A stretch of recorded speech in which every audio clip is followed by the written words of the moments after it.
Good morning, everyone. Welcome to our session today. We'll be speaking about EMS education and very specifically,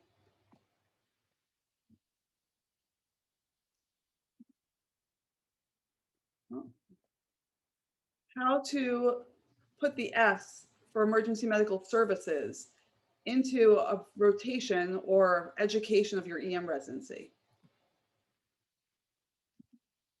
I'm Dr. Shira Schlesinger, Director of EMS and Disaster Preparedness for Harbor UCLA Medical Center and Medical Director for Newport Beach Fire Department in Newport Beach, California. And I'm Craig Cooley. I'm the EMS Fellowship Program Director and Division Chief for the Department of Emergency Medicine in UT Health San Antonio and one of the Deputy EMS Medical Directors for the San Antonio Fire Department. And today we're going to cover a couple of things. First, we're going to try and explain to you the reasons that we think that all EM programs should have some good structured education in EMS.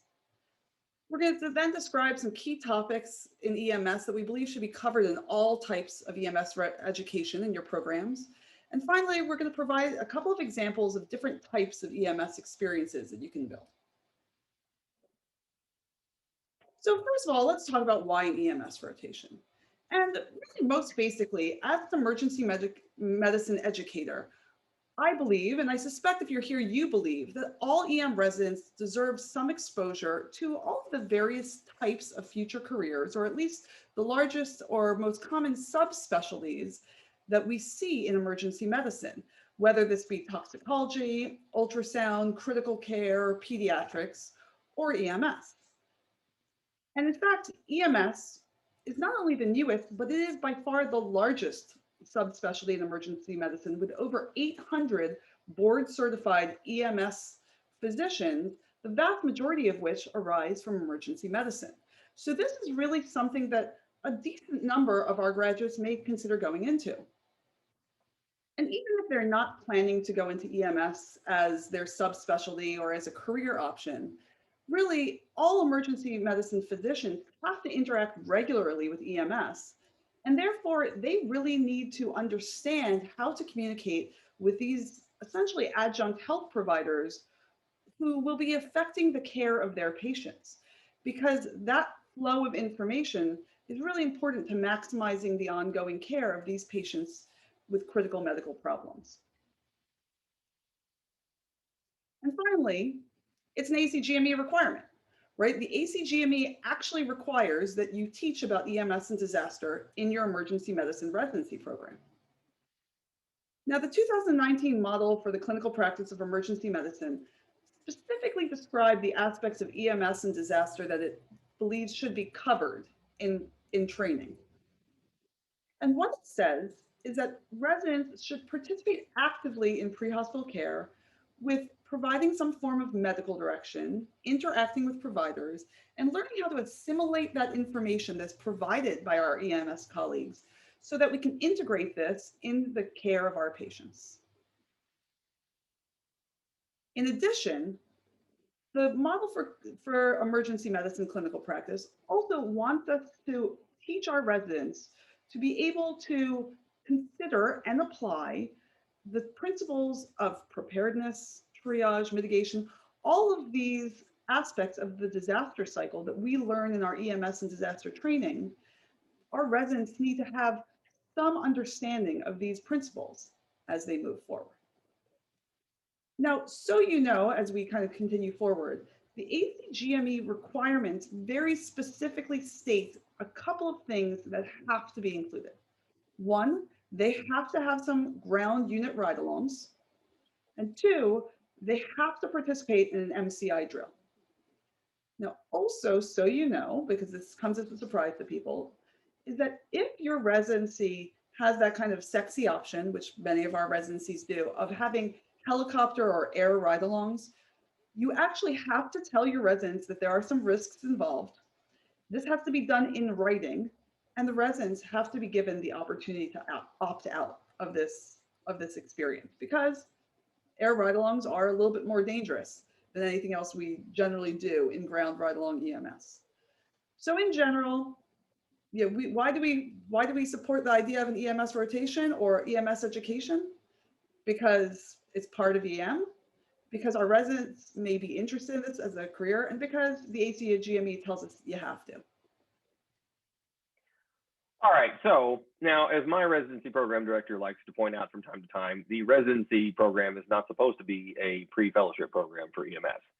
So when we look at the core content of EMS, we've got a year to deep dive into online medical direction, continuing education for EMS providers, politics, and a whole bunch of other stuff.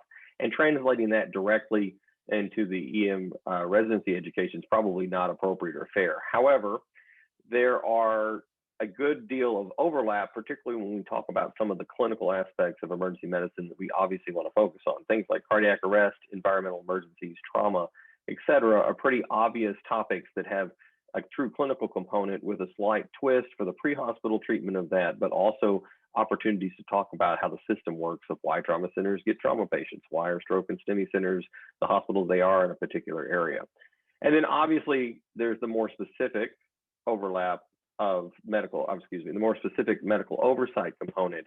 And for some programs, the direct oversight part of phone radio may actually be pretty easy, but for other programs like mine, that's actually a little bit of a challenge. But residents really do need to get out of residency understanding some degree of what the national versus state scope of practice means, what the different levels of providers means, because we know a lot of residents are going to obviously practice somewhere other than where they trained, and they need to have a decent understanding of that. One other area where I think there's an opportunity is with the EMS EMTALA legal aspect. But then when we get into the special operations and what I kind of like to call the outside fun stuff, the mass casualty, again, is an ACGME requirement. But beyond simply doing a field triage drill, having some understanding of the disaster management, what HAZMAT, CBRNE means, allows our residents to be prepared, because whether you're going to be at a major trauma center or a level 4 critical access hospital, the hospital and the region may look to the ER to be the experts. And then finally, whether we like it or not, in our modern world, I think we do our residents a disservice if we don't teach them some sort of concept of tactical casualty care under fire, whether it's going to be something they're forced to engage in with the community or possibly even in our facilities. They need to have some understanding to do that as safely as possible.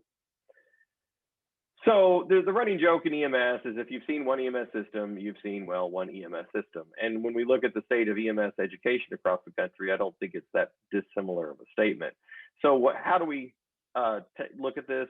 Well, before you get to the questions of, do we spend time in dispatch? How much ride time do we have? How do we integrate all this? I think we have to face the reality of the politics and roadblocks in EMS. Whether we like to admit it or not, this is still a very siloed world. And it would be kind of frustrating to spend a whole lot of time building what would seem to be a really good curriculum, and then to realize that that's almost impossible to accomplish in your area. So it's important to reach out to the experts in the area, the local medical directors, et cetera, to see what's possible, what's going to be a heavy lift, and what just isn't feasible. Once we get past that, I think it's really important that we integrate EMS into the didactic experience, across the entire residency. I think a lot of programs like mine do, outside EMS days, and those are great, and the residents always tend to enjoy them. There is a danger in that to make sure that there's a true educational component to it. You're not just running around cutting apart cars, for example, but it should be integrated into the overall didactic process.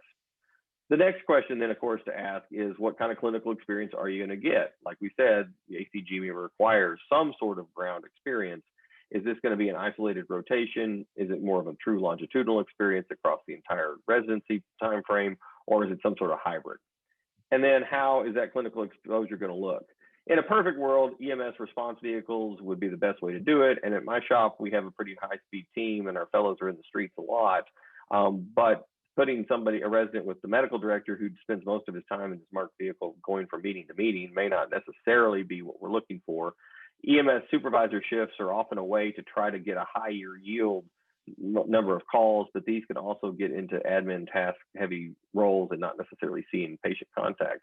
And I think finally there is value, whether a lot of the complaints I will get sometimes from residents is, well, I rode on the truck for 5 hours or 10 hours or whatever, and we didn't really see much.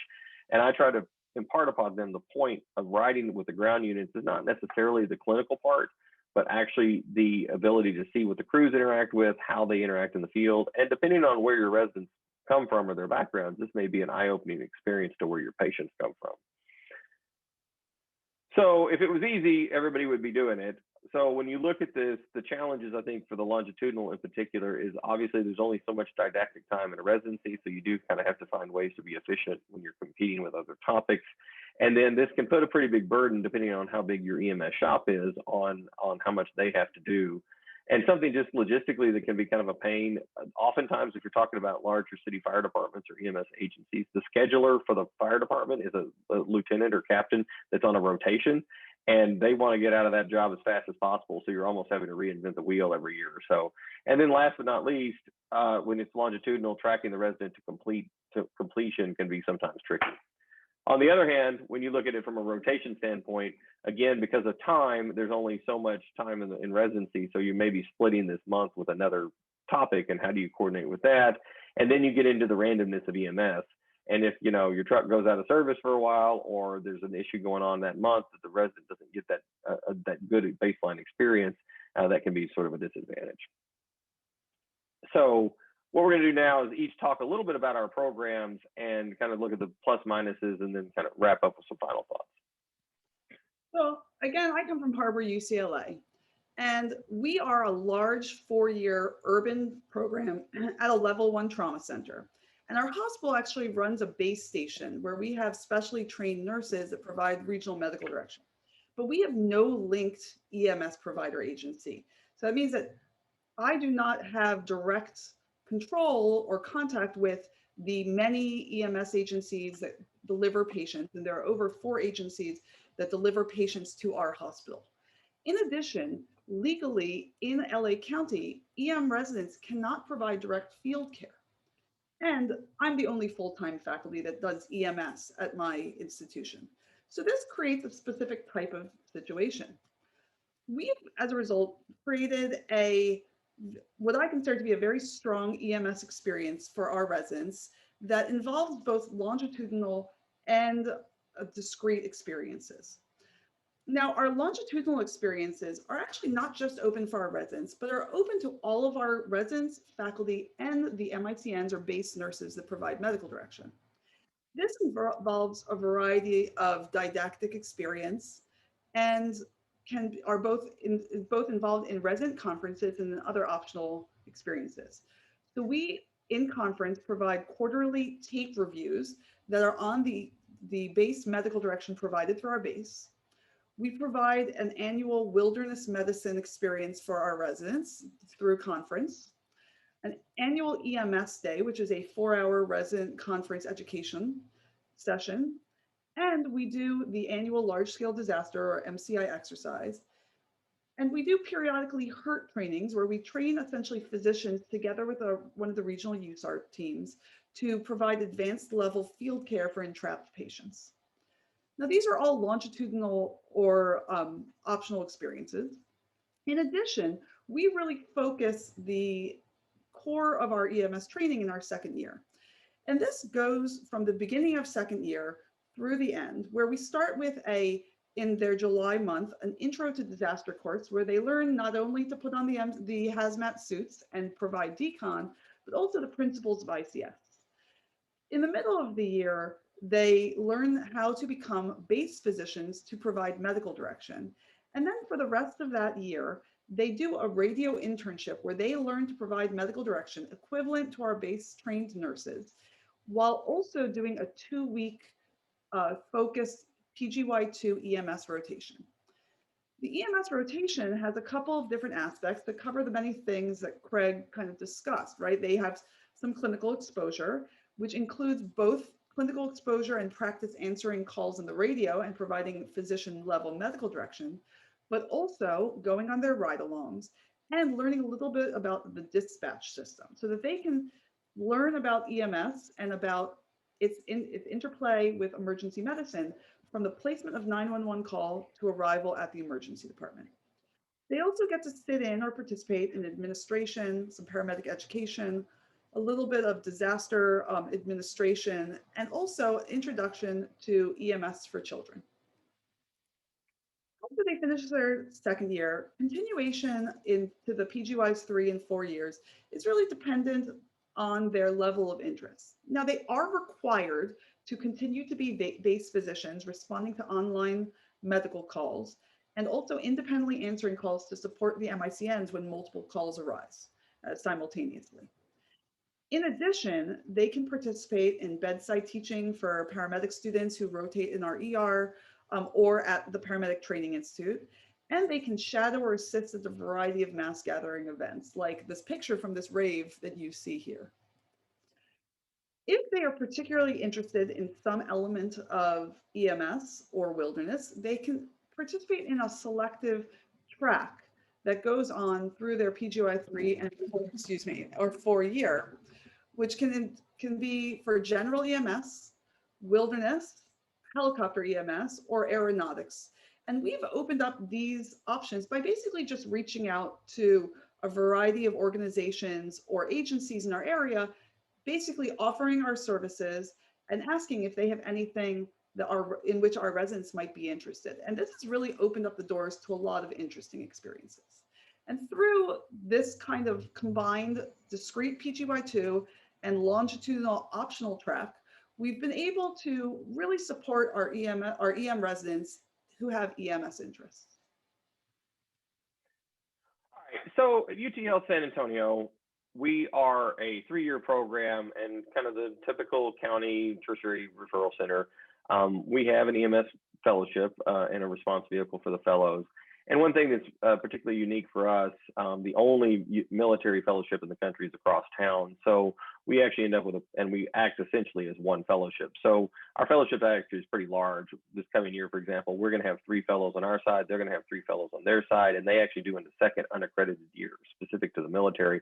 And so there's a total of almost 9 fellows at any given time. So we actually have pretty formalized conferences, and that kind of helps a little bit with the residents training as well. We interact primarily with the San Antonio Fire Department as well as the surrounding county agencies of Bexar County, which is great on the one hand, but actually for the residents, it ironically makes it difficult for them to get that standard online medical direction because we have centralized medical direction. So there's really only 8 to 10 of us that take call all the time. And so that's actually something we have to work on to make sure the residents get that exposure. And then one thing that's slightly quirky, that's not that big a deal, but you may run into this depending on your system. The EMS Office of Medical Director lives in a different school. So it's the School of Health Professions versus the School of Medicine. So sometimes that gets a little weird on paperwork kind of stuff. So we do a combination of longitudinal, primarily with our didactics, but then also a formal rotation. And we have sort of a selective or track that we refer to as our Medicine Without Walls. It took us 6 months to come up with that name. When it comes to the longitudinal part with the didactic, with the longitudinal, most of this is, we focus this a lot on the didactics. We do at least 2 to 3 times a year what I kind of call the outside days, and that works with our partners of wilderness and disaster. We come up with various scenarios. Sometimes it's the MCI drill, sometimes it's some wilderness medicine stuff. It just kind of varies and has kind of a rotation curriculum year to year. And then we try to, as best we can, integrate our topics into the grand round schedules. One of the mistakes I've made in the past was having a whole day of a bunch of lectures about medical legal stuff and medical direction, and then realizing, oh, a third of our program's not there because they're on rotations in the ICU. They can't come to grand rounds. They're on vacation. So I think it's something we've tried really hard to spread it out over the curriculum so that any given resident should at least hit it a couple times in their residency. And then we do have our residents write out that first year with San Antonio Fire. It's usually 4 or 5 write-outs based on their ER months. And it's again, just to kind of give them an exposure to what the field looks like, what it's like to be in a pre-hospital environment, not necessarily the clinical stuff, but just to get a taste of that. So then when we do our rotation in the second year, we split our month with toxicology as kind of an overlapping, it's not a 2-week, but the whole month integrated. And our schedule works pretty well to not conflict with each other. But we basically throw the residents into the deep end with what's it like behind the scenes with the Office of the Medical Director, coming to obviously our weekly conferences, spending as much time as we can in the field with our fellows and faculty. And then we do have them also monitor the medical director radio channel at least, and then kind of meet with them, 2 or 3 times throughout the month to kind of discuss calls and kind of answer some questions and kind of discuss some of that kind of stuff. And so it does. And then whatever's going on that month, they're active to get involved in that. And then the other part we have is, again, our EMS track, but in reality, there's wilderness, and we have a fellowship in that. There's disaster, and so trying to make it a little more broad topic. And what this allows is residents who have some sort of interest can go along this track over their 3 years. And when it's all said and done, they get the certificate suitable for framing, but it allows them to have their home for their PI project, their research if they want. And if they have some sort of either serious interest or even a vague interest, it gets them more and more exposed to those subspecialties. Obviously, not every resident participates, but we do sort of touch every resident because, again, this group kind of runs a lot of the grand rounds and stuff we do. So in conclusion, and I don't think my ultrasound director is on, so he won't yell at me, but I'm not sure we use ultrasound every single day in the ER, but we definitely interact with EMS every single day. And it is, like we said already, a core requirement. And it's the largest, it may be the newest, but it's the largest and rapidly growing subspecialty in emergency medicine. And I think we do owe our residents an opportunity to see a legitimate experience of what that means to give them potential career options moving forward. And no matter how hard we try, EMS will always be EMS. So the programs won't look the same across the country. That's okay. But I encourage anybody to reach out to the EMS folks in their area or some of the folks at the national level. We're more than happy to help and try to make it a good experience for your residents if you don't have that in-house person. So with that, we thank you. And these are our contact information. Hopefully those QR readers work. We'll leave that up for a few minutes. I think we do have a couple minutes if people have some questions. We're happy to answer anything right now, but otherwise don't hesitate to reach out to us. And if we don't know the answer, I'm sure we know somebody who does. Any questions?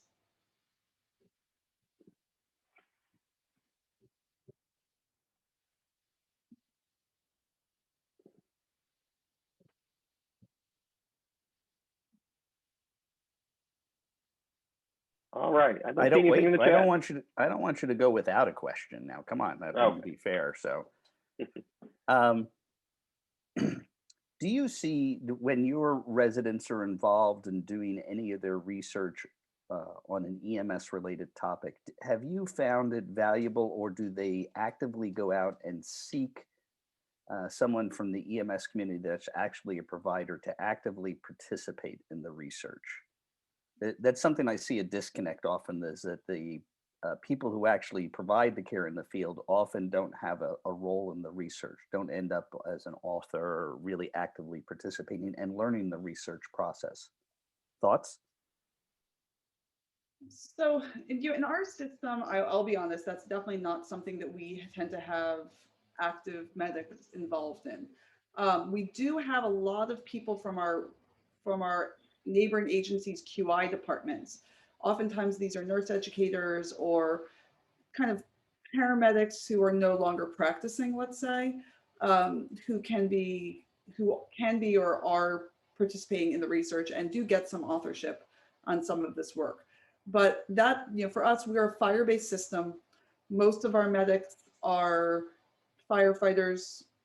They didn't go into this, let's say, because they wanted to do the research. Most of them, the vast majority of them, went into this because they want to provide care. And while they're interested in the outcomes of our research, and if you explain to them what needs to be done or why we're doing it in such a way, they're very happy to participate and make sure we're collecting good data. They don't necessarily want to be involved in the analysis of that data. Yeah, relatively similar where we're at. We're kind of lucky that we're lucky enough our office of medical director has it's a one-man operation, but we do have a decent amount of research and access to a pretty big database. And anything involving San Antonio Fire, there is an expectation that we're obviously going to integrate with the fire department and have somebody involved in that. And it's been kind of nice to see over the years we've sort of stumbled on to some folks who actually do have kind of a passion for it more than you might expect, and so that helps some. But it is a challenge, and particularly if you're talking about maybe smaller agencies or other, it's kind of hard to get that out there. We always try to encourage that with the residents and stuff, but it's often a lot of logistics that you find when you're trying to do EMS research too. I think that's often the biggest thing that the residents sort of discover as they get started. They say, I've got this great idea and I want to do this and this, and like a lot of things in research, once they start down that rabbit hole, they realize that there's a whole lot of logistics and you have to get agreements and then different agencies and all that kind of stuff. So it's probably something where maybe we should be trying a little harder, so to speak, but it can be a challenge. Thank you. All right. Well, thank you very much, everyone. Enjoy the rest of the conference. Thank you. I'll give you all a moment to sign out on your own before I knock you off. All right. Virtually, that is.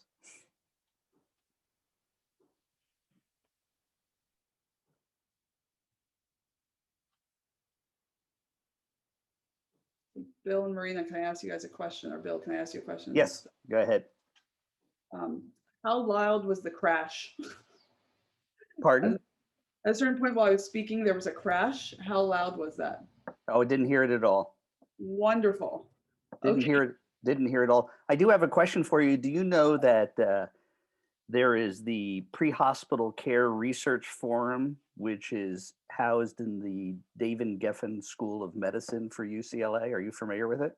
So yeah, it's actually, it's like Bax Larman and Todd, what's Todd's last name? Todd Lagasse, not Lagasse, but yeah, Todd. And if you worked in the other new program manager since is a gentleman by the name of David Page. So, but Bax and Todd started that. It's kind of interesting. So, there are 3 major residencies in LA. Mhm. They're LA County USC, and they are very closely associated with LA Fire Department because the medical director for LAFD is also faculty at USC. And then there's Harbor UCLA, and we're very closely aligned. And a lot of our clinical faculty, and actually a lot of my EMS faculty, are at the local EMS agency. So like Marianne Gaucher Hill, Nicole Boston. And then we are actually an affiliate for UCLA. UCLA is really closely associated with Freeman, well, it's not called Freeman, the UCLA pre-hospital care. So, Bax and Todd, and I believe now Dave are all officially faculty, adjunct faculty for UCLA, but they have no EMS division in their emergency medicine program. So their rotation is actually dependent on LA County Fire because one of their alums is the medical director for LA County Fire, and he kind of does it to help them out, so to speak. So they have one. Yeah, it's very interesting how California has a lot of uniqueness with it, how its EMS is developed. I'm here in Arizona now, and it's very fire based, and I come from a third service background of EMS and a much different different approach, and so it's very different being here. And I'm not quite sure I like it, as a potential patient, because I'm not sure. I don't see the level of transparency I'd like to see of the system to really understand how efficient and well it provides its care. Right. But like, I know I worked on research actually for Orange County where I do medical direction when we were looking at the California community medicine pilot, and LA's pilot was run out of UCLA with Bax and Todd through their research center. And it was very interesting because you would talk to people in LA and they had no idea the pilot was going on because it was so pre-hospital that the hospitals weren't aware of it. Yeah. That was just very different than how we were kind of doing things in Orange County. But yeah, it's a very interesting system here. Yeah. Well, thank you very much. Take care. I'm going to end this all now. Take care.